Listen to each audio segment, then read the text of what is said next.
Bonjour, une série de 4 séances pour étudier un petit peu l'énergie. D'abord, on va commencer par s'intéresser aux sources d'énergie, c'est-à-dire des endroits qui nous permettent de récupérer de l'énergie. Deux vidéos sur YouTube qui sont pas très longues, qui expliquent bien l'esprit de cette leçon.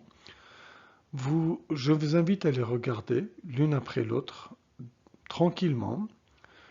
Ensuite, on passera par la suite à la leçon, aux détails ou les explications de ces diapositives-là.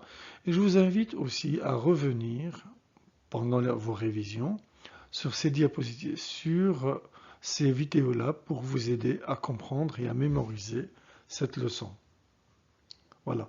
Je mets une pause euh, pour pouvoir recopier les liens des vidéos et pouvoir les regarder tranquillement. Et ensuite, seulement après, on passe à la suite du cours. Merci. Bien, voilà. Dans la suite du cours, on s'intéresse, on rappelle un fait que la population mondiale, comme tout le monde le sait, a beaucoup augmenté ces derniers siècles. Elle s'est multipliée par 4, la population mondiale, pour passer en nombre d'une manière assez spectaculaire. Et par contre, les besoins en énergie et la consommation d'énergie en même temps, elle ne s'est pas multipliée que par 4, elle s'est multipliée par 20, voire un peu plus que 20. C'est-à-dire, les humains de maintenant consomment beaucoup plus d'énergie que les humains d'avant. Et pour cela, donc, ils épuisent et ils puisent dans l'énergie de la planète, les réserves de la planète, pas toujours sans conséquence d'ailleurs.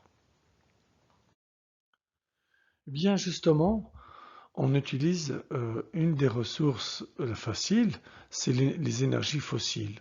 Des énergies qui ont été des sources d'énergie qui sont dans la Terre, dans les profondeurs de la Terre, qui ont été rendues disponibles par beaucoup de temps, beaucoup de milliers d'années, comme le pétrole, le gaz, l'uranium, le coke. Ce sont des, des, on dit des énergies fossiles qui vont être utilisées, pas sans conséquence parce que leurs effets sont assez néfastes pour la planète, et surtout, on les épuise beaucoup trop vite, ce que la planète a mis des millions d'années à mettre, à fabriquer, comme le pétrole ou le gaz. Eh bien, les humains ils sont en train de mettre hum, peut-être une centaine, 200, voire 200 années pour tout consommer et vider toutes les réserves de la nature. Donc, c'est sans compter les conséquences que ça produit. Il y a une pause sur cette vidéo, il faut faire la pause. Il faut copier le contenu de ce document en ayant copié au préalable le titre aussi. Alors, dans les sources d'énergie renouvelables, on va les voir, il y a 6. D'abord, on s'intéresse à l'énergie solaire. Il y en a deux sortes d'énergie solaire. Euh, la chaleur solaire, donc on récupère la chaleur du soleil d'une manière ou d'une autre avec des capteurs particuliers, ou on récupère la lumière du soleil. C'est encore d'autres capteurs. Ces capteurs photovoltaïques, on les voit un peu partout maintenant. Ce sont des capteurs qui captent la lumière du soleil et qui transforment cette lumière en électricité. Là, il y a encore une pause. Il faudra faire la pause, le temps de copier le contenu de cette diapositive qui est à connaître. On s'intéresse dans cette diapositive à la géothermie, c'est-à-dire la chaleur des profondeurs de la Terre. Vous savez tous que la Terre, en son centre, il y a le magma qui est en fusion, qui est très chaud, plusieurs je ne sais pas quelle est la température exacte, je ne me souviens pas, mais c'est très chaud. Mais en tout cas, déjà à 30 km seulement de profondeur, eh bien, on a atteint déjà les 1000 degrés. Chaleur suffisante pour produire beaucoup d'énergie. Mais on n'arrive pas à la récupérer facilement, mais on arrive de mieux en mieux. La géothermie est une source d'énergie qui est utilisée de plus en plus pour faire du chauffage urbain, pour aussi faire des centrales géothermiques qui récupèrent de l'eau très chaude sous pression qui sert à faire tourner des turbines et fabriquer de l'électricité aussi. Donc la géothermie, c'est une source très intéressante. Vous avez aussi une pause ici, il faudra copier le texte et se souvenir de ce qu'est la géothermie. C'est une chose aussi à connaître. Une autre source d'énergie, c'est l'éolien. L'éolien, c'est l'énergie qui est relative au déplacement du vent. Le vent qui va souffler, faire tourner des éoliennes, qui elles-mêmes vont faire tourner des alternateurs et ces alternateurs vont produire du courant électrique. Et voilà, ce qu'on a réussi donc à utiliser l'énergie qui est véhiculée par le vent dans des installations. Ces installations sont de plus en plus nombreuses. Il y en a un peu partout, au large des mers, sur les côtes, à tous les endroits où il y a beaucoup de vent. Il y a encore une pause sur cette diapositive. Il faudra copier son contenu et apprendre son contenu aussi.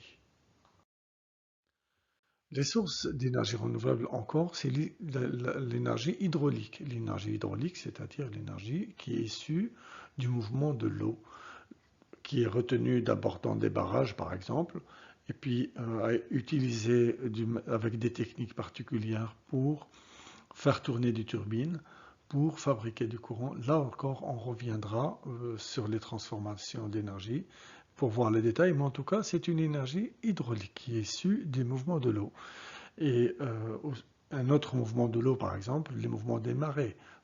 Dans la mer, quand il y a marée haute, marée basse, il y a des forts courants qui sont utilisés pour faire tourner des turbines et fabriquer aussi du courant électrique qui peut être utilisé. Là encore, il y a une pause. Il faudra arrêter et copier le contenu de cette diapositive. Dernière dans cette série, c'est la biomasse. La biomasse, c'est les énergies qui proviennent des, des végétaux, du bois, du papier, des déchets ménagers et autres, toutes les matières qui sont renouvelables et qui font partie de la biomasse, on dit. Voilà. Voilà. Ce sont aussi des énergies qui sont utilisées souvent en association avec d'autres pour diminuer la consommation des autres énergies fossiles. Euh, on s'intéresse maintenant à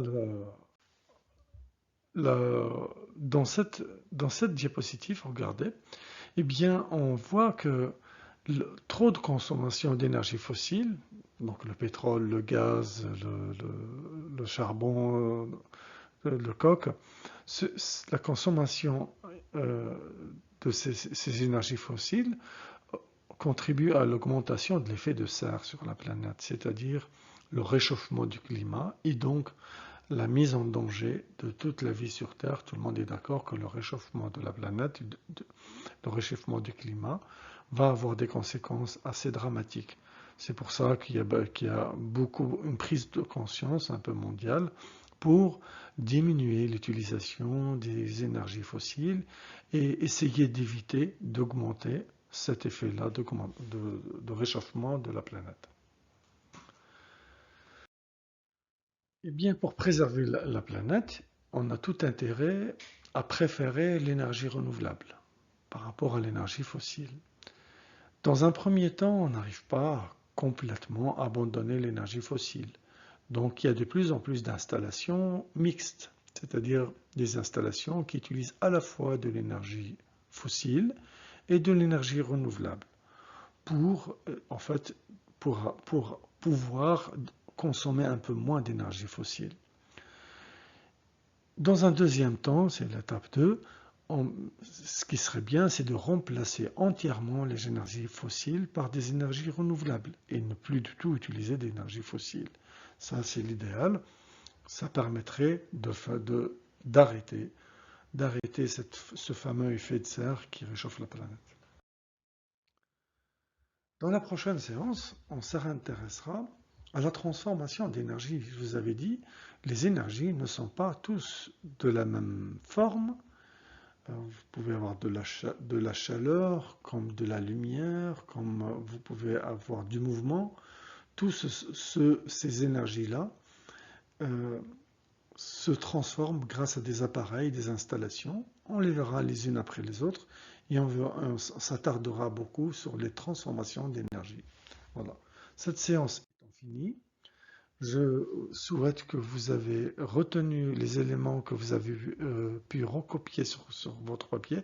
Vous avez remarqué cette séance, je n'ai pas distribué de documents pour la séance pour des raisons particulières et la vidéo, elle était conçue de manière à ce qu'elle soit suffisante à la leçon. Donc, faites bien votre travail et prenez note de ce qui a été dit dans cette vidéo-là et retenez ce qui a été demandé.